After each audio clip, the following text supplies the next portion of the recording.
Hey guys, welcome back to World of Warships. Today we're taking a look at the Oregon. Yes, these experimental ships, to my knowledge, are still on their way into the game. I hope Wargaming reconsiders, but for now it seems like update 14.2 will have these available, coming to random battles, not just their own special game mode or to operations. No, these are on their way into the main game, which I am rather disappointed in. If you haven't seen these before, we'll talk specifically about the Oregon in this video. It is an up-tiered Georgia, and I can understand the thought process here. It's a little bit like Victoria, if you guys remember that thing, Tier 9 Roma with a burst fire. But there's some key problems where Victoria didn't seem that busted. It was still very good, but I didn't have the best time with it, and we'll talk about the differences there as well in a little bit. But the key difference here is not only do you get this burst fire, but you have a baked in adrenaline rush that also gives you accuracy. That's the key gimmick here, I think. As you go to lower HP, to a minimum HP of 18,525, before you're buffing your ship, of course, you can buff HP these days, you get 15% reload and you get 27% better main battery dispersion. And then you have a close range burst fire as well, which can do that to people. It's a lot. It is incredible. You can see at this HP here, we're already nearly maximizing that reload as well as that dispersion value. That's why it looked so disgustingly accurate. It's because it is on lower HP. This ship also comes base with 5 Superheals, as well as the ability to buff that up to 7 if you take the right commander points, that have a 60-second cooldown, not the standard 80-second. This is piling up to be a lot extra on this ship. I think it's a little bit overtuned, if you can't tell.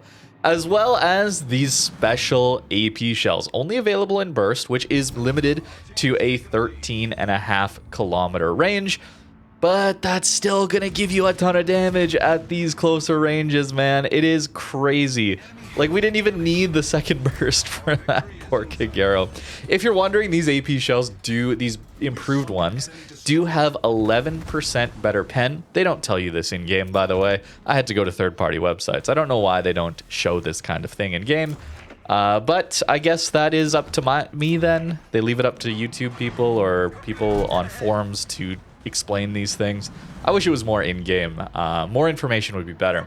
As well as improved ricochet angles. So 55 to 65 degrees rather than the standard 45 to 60 degree angles. So a small improvement there at the maximum, but at the start of those ricochet angles, that's a 10% improvement, meaning people have to be very, very well angled to you for these to even start auto bouncing. This burst fire here that does give you that limited range also gives you better DPM, right? We're gonna have to talk about that with Victoria as well as Castilla, for example. But whenever we see these burst fire F keys in the past, we've seen them give you worse DPM. It's never been really better DPM. And in Victoria's case, it's slightly better reload than if you were to fire 2 salvos normally, but you have a 25% reduction in your alpha damage on both your AP and your HE. That does not exist here. It is limited to close range though, so that is, I suppose, a limitation here. But I want to talk a little bit about Wargaming's reasoning. They've given us some dev notes in the PTS 14.2, explaining some of the decision making here.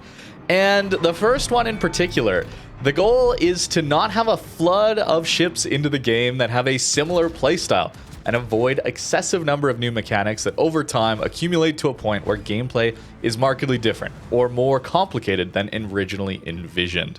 Which I can understand, right? We don't want to add too much complexity over time. But isn't this adding a lot of complexity? Maybe I'm not reading that correctly, but it is quite disappointing to see them talk about not wanting complexity and then introducing stuff like this. And really, it might be a problem on our end as people making YouTube content, people in the community, you know, forums, discords, whatever. We often are very critical of new ships coming into the game that are just derivative of ships we already have, right? I'll even tell you guys, it's not worth grinding. It's not worth buying this new ship, whatever that new ship may be, if it's so similar to one you can already get for free or maybe one you already have. So maybe they're seeing that trend and trying to counter that. So maybe it's partially on me and for saying that, for not convincing people to play the new ships, even if they are a bit derivative. But I mean, this feels like a very backwards way to get people interested in playing the new content, I gotta say. This is just make it more powerful and then take it away every once in a while. I don't know. You saw there at the beginning of this match in particular, we also have those classified documents coming in, and let's be honest, everybody's just going to pick the same ships. I'm going to pick the new Oregon ship. I'm going to pick the Howden, which has those airstrikes, of course. And then I'm going to pick something that I also just don't want to deal with as much, which in this case, I think Kitakazi farming me down from smoke was the idea there. Pretty standard thought process, I gotta say. Don't worry, people won't specifically target one player, though. I hope, right? It's a lot here. And look at this dispersion, right? That's the thing I want to talk about here as well. A 6th upgrade slot on a Georgia, for example, gives you 11% better dispersion.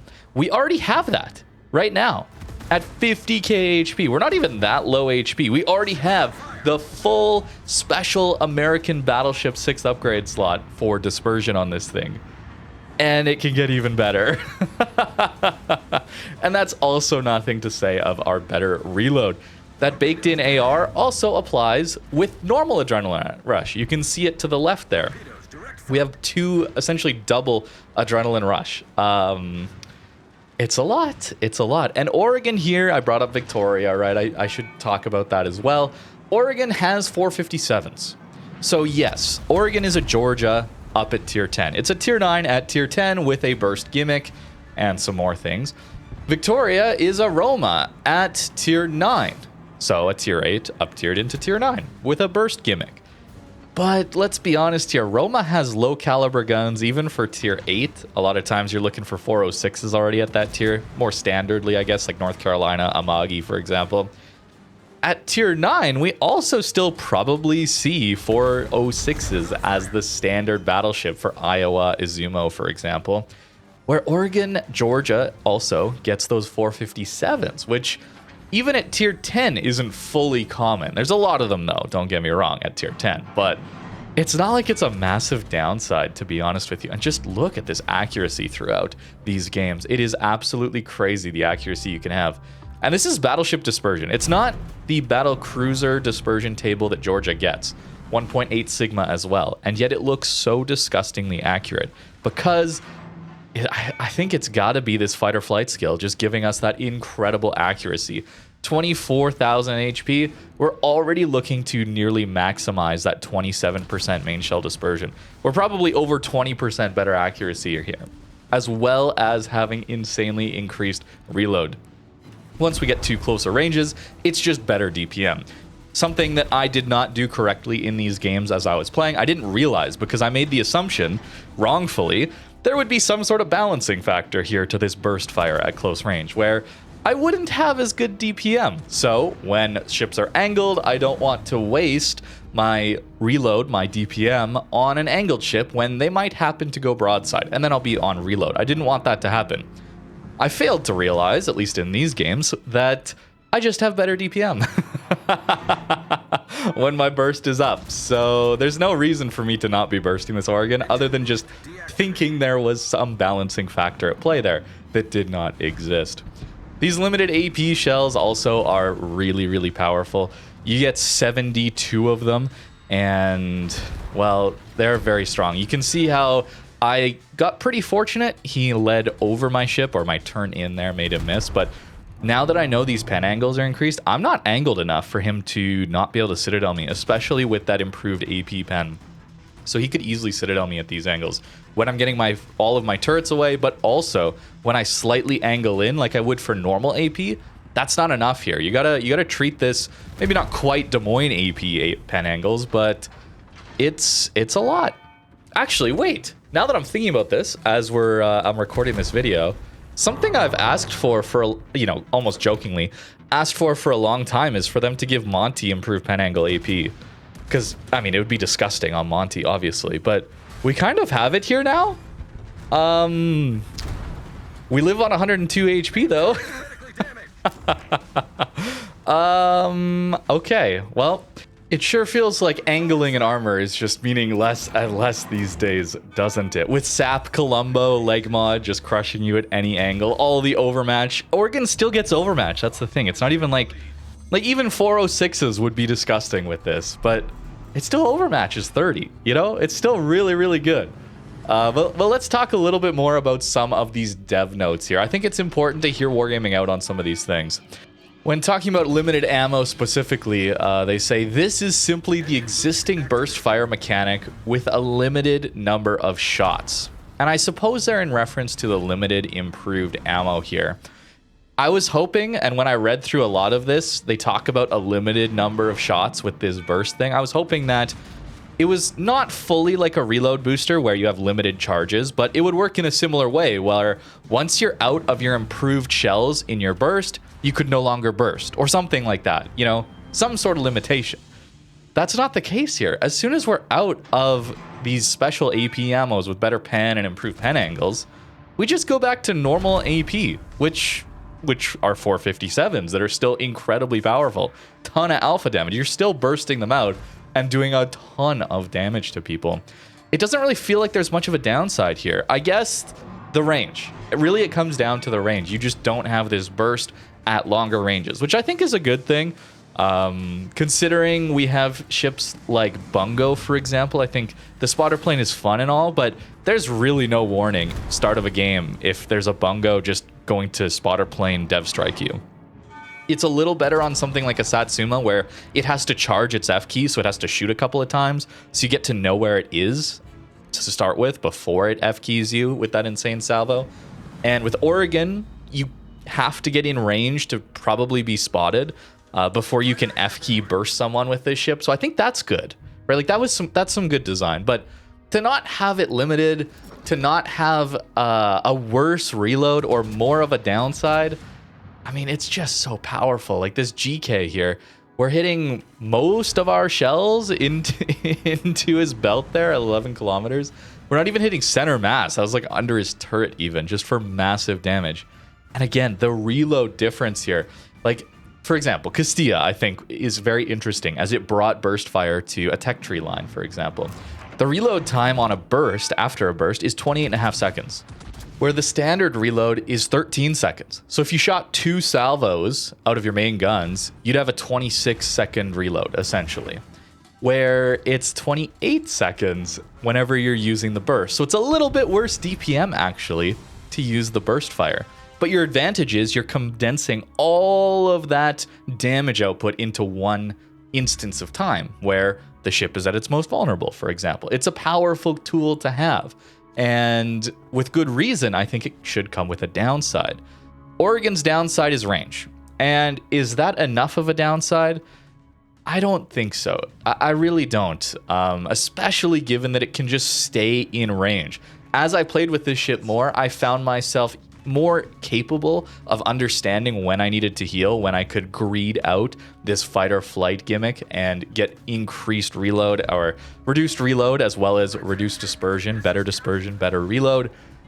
It's extremely powerful. Here we are in operations where I think these ships fit perfectly, by the way. I think they're playing them in an operation, man. It's so interesting. It's fun. Okay? It's fun to play. Like, look at that. Just smashing a Yoshi like that. Like, it's fun, man. These are fun, interesting gimmicks to play in operations, in PvE, in their own special game mode. These are fun and interesting. But to bring them into random battles is not good, man. It's just way too powerful. I think this fight or flight on its own would probably be too powerful on something like Oregon. I think this burst fire on its own would also probably be too powerful. But to combine them as well into one ship, that is way too much Wargaming. This is not good for random battles. There's already too many blowouts. The balance is not amazing, I'll just say for now. And we're gonna add these into the game as well to talk about reducing complexity and at the same time be adding these ships. I don't understand it. Perhaps this is a translation issue, maybe this is a communication issue. There has to be something I'm missing here as far as we want to reduce complexity and then be releasing this as well as classified documents. It is so much complexity to add all at once in one patch. and I really don't like it.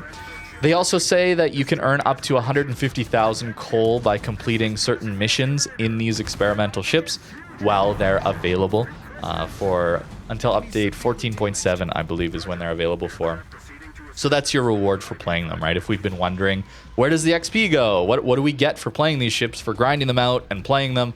And then they're just removed from our counts. Apparently, there will be missions each update for you to grind through in them that will, at the end, total up to 150,000 coal. Not sure exactly how hard they'll be or how much you'll have to play. Who knows? But that is what they're saying here.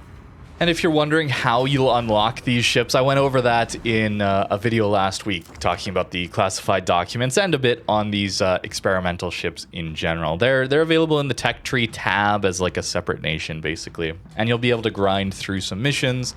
There's a new currency for them, as well as the ability to purchase them with doubloons. We don't know how expensive that purchasing thing will be either, but you should be able to grind them out, I think, reasonably. I hope reasonably. It'd be quite something to give such overpowered ships only to people who are going to pay for it, or you have to grind out missions for a month or two only for them to be taken away 2 months after you get them or something like that. That would go over even worse, I think. I hope Wargaming has read the room enough to not do that. But considering what's being full sent into the game right now, I don't know. They are hearing the feedback, I think. I hope they're hearing this feedback. But I do believe this is just, it's too late, right? It's just too late for the feedback to come through, for them to pivot or to take them out of the game, or not make them available this next update, which is disappointing. But we'll see. Maybe it's not as unbalanced. Maybe they're not as overpowered as I think. They start on low HP. Maybe you're just gonna see them die very early game. People will greed out their special buff on dispersion and reload, this fight or flight thing, too hard, and they'll die. But the Superheal, like a lot of these games, I did cut it pretty close. But as I play these more, you start to get a feel for when you need to heal, when you can greed out the extra little bit of DPM. But even on 50,000 HP, that's what shocked me actually, was even on 50,000 HP, you still have a standard American 11% 6th upgrade slot dispersion mod, while also gaining even better reload. It's like you combined reload mod and dispersion mod and just gave it to Oregon on 50,000 HP and said, yeah, you can go down to 20 and get double that as far as your dispersion and DPM as well. Like, oh man, and at close range, why is the burst better? Why is the burst just more DPM? Shouldn't it be worse DPM or tied to like a very limited number of charges? I can understand reload boosters are incredibly powerful. French ships, right? Super powerful reload boosters that you can activate a few times per battle. They're limited by consumable charges, and you can't use them one after the other. You have to wait for that consumable to recharge. That's the downside, right? Where burst fire, the F key burst fire, you're limited by hopefully some balancing factors, whether it be massively reduced shell damage like Victoria, or you're losing DPM by using it like on Castilla. Here, you're getting better shells, you're getting better damage output, better DPM, and your downside is your range of 13.5 kilometers, which admittedly is a downside. Perhaps I've been understating that downside. We all know how passive randoms can be. You can see how just bursting into operations like this is very, very good, right? Like, this is why it's so perfect for operations, man. Like, it's not even balanced for operations, but that's fine because, like, it's PvE. It's not supposed to be balanced. It's supposed to be fun. There's a power fantasy there when you're playing a single player game or a co-op game, right? Like, they've massively buffed the opponents. There's flagship operations. Like, there's a Satsuma walking around the corner on us right now with like 356,000 HP. Like, what? I need something that's a little busted against that, you know? It makes sense to me why this is such a broken ability where there's not a lot of a downside, right? Because it's operations. But in random battles, really? You're going to put me against some 2015 boats? Like, come on, man. Also, speaking of broken, the aim system also made the bot miss us. Shells went short from the bot.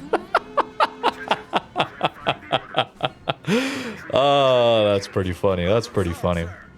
And getting back into the port here, the BTS, the public test server, actually reset. And I actually can't unlock them again, although I can get them... I can show you the builds and stuff more specifically after this on a different account. But look at this. Now I get to show you it. There's a mission to play 2 battles to unlock, to start unlocking these things, or 100,000 free XP. So you'd obviously do that. But is that going to be the mission? This, of course, work in progress, right? There's all of this can be changed. And then we have these action reports still. Bonus mission here. Once you unlock the ship, you'll be able to complete a special combat mission that will reward you with coal. So that's the monetize or the in-game currency reward for playing these ships. And you'll also have to unlock these ships in order. So once you've played these 2 battles, which will most likely be a more difficult mission, this is shockingly easy. I would not expect it to be this this simple once it's in the live server. Once you've done that, then you'll have to go through and unlock each of these. You see 10 action reports plus a bunch of credits on each one of these. And then once you've done that, then you can get the ship. I think you might have to still buy it for credits, perhaps. I could be wrong on that, though. I don't remember exactly what it was. And then on to the next one, more, right? Quite a bit more of those action reports for the tier 9, as well as a little bit more credits here. And then the last one, Oregon, that we were playing today. Many more credits and more action reports too. So I think it'll probably take a while to grind these things out, especially to get to the Oregon at the start. And you'll be compensated with coal as for playing these while they're in the game until they get removed. Actually, I think I misspoke. I said it reset. It didn't actually reset. I just forgot I was on a different account that didn't have these unlocked yet. So there they are, man. Oregon specifically, I'll take a look at the other 2 as well, which are, I mean, especially this tier 9. It's basically a battleship in a cruiser slot. You get 406s. It's crazy. 6 Superheals if you get the right build, up to 7 perhaps if you can take improved repair party readiness and emergency repair expert, which I think is just great for the ship in particular. It's not good for balance, but Superheals with a 57-second cooldown. If you're ever in danger of dying, you know, you recognize the situation's a little dicey, you just pop a Superheal and it and then they come back relatively quickly, man. These limited stock shells. If this was a mechanic that forced you to have a very limited number of bursts per game, I think it'd be a little more interesting. If it was a mechanic also that gave you a much worse reload on these shells, I think that would be quite a bit more interesting. Something to consider here, okay? These are 457s with improved pan angles for the first little bit while you still have these shells. And that reminds me a little bit of Vermont, doesn't it? Vermont has a 40-second reload. And that's on 12 of these shells. This ship gets a 33.4-second reload on 12 shells when you're bursting, right? Sure, it's limited to 13.5 kilometers. I do have to keep mentioning that. That's pretty good, man. That's pretty good. I didn't even talk about the 15% speed boost. Oregon is crazy, all right? Next update, if you see this thing in game, try to stay outside of 13.5 kilometers of it. This is kind of a PSA, right? To deal with this ship, you got to stay outside of its burst range because the burst is crazy powerful. And you can smash this thing through its superstructure. That's the weakness of a Georgia, for example, is just gigantic, absolutely gigantic superstructure here that allows for full pens at when it's angled like this. That's kind of how I was aiming at the Oregons as well, as you saw in this video in some of these games. 32 mil overmatchable bow, as well as 38 mil. That's going to shatter some HE, but not all of it, as well as just giant superstructure to eat a lot of that incoming damage. Also, the Citadel is still waterline. You know, with all of this power, don't you think we could have just dealt with like a giant Citadel as well? like sure, give it a lot of power, but give me a weakness. Give me a weakness, Wargaming. Like maybe 13.5 kilometer range is enough of a weakness here, but it doesn't feel like it's going to be. Flight or fight, man, that is wow. 15%, 23%, even half of that, right? Like you're on 45, 50k HP, you still get half of that benefit. that's still the full American accuracy upgrade mod, and you're still getting main battery mod 3 here. Like, it's so much. It's so much. You can't at least take another set of reload or accuracy upgrades, so they were thinking about that. I mentioned that earlier in the earlier video. I think that's good, but to reiterate, you still get the reload here off of Fight or Flight, and you can stack that with Adrenaline Rush. That's strong, man. That is very powerful. So it is an up-tiered tier 9 hull, but in the case of Georgia being up-tiered, that ship is already incredibly powerful and already has large caliber guns for its tier, so it fits right in. If we're taking a look at the Victoria, it's a Roma. Like, Roma has small guns for its tier, 380s. So to up-tier it and give it a burst fire, okay, we have a relatively standard to low caliber even battleship at a higher tier with this burst. And then with the burst, we also do see the reload is a little bit better. Notice our reload here normally 26.4, and when we burst 2 salvos, it's 46. So it is a little better than 2 salvos if you fire them separately, but you get that 25% reduced alpha damage. It's pretty extreme, right? That takes you down from 12,900 alpha down to below 10k alpha damage, as well as your HE has a massively reduced alpha damage there. If we go back and take a look at Oregon, I haven't even mentioned this yet because I don't want to see this happening, but your HE is very good. And there's no downside to just it, like, it's just the same HE bursted with more DPM. High alpha damage, high fire chance. And this would be totally fine and honestly very interesting and fun to play if it was just operations, if it was just its own special game mode. Even if it's PvP, but it's in its own mode, like it was exclusive to a mode shuffle that comes back, or an asymmetric, or like any of these alternative game modes. But in random battles, this is crazy. I don't really know how else I can put it. Perhaps I'm rambling too hard at this point, but that is Oregon. If you're interested in this ship, it will be, I guess it'll be available next update, 14.2 coming up soon. And as always, this, at least in this case here, this early access that we get to see through the PTS, it's a work in progress. This is subject to change, and I hope it does change. But let me know what you think in the comments down below. Thank you very much for watching, and have a great rest of your day.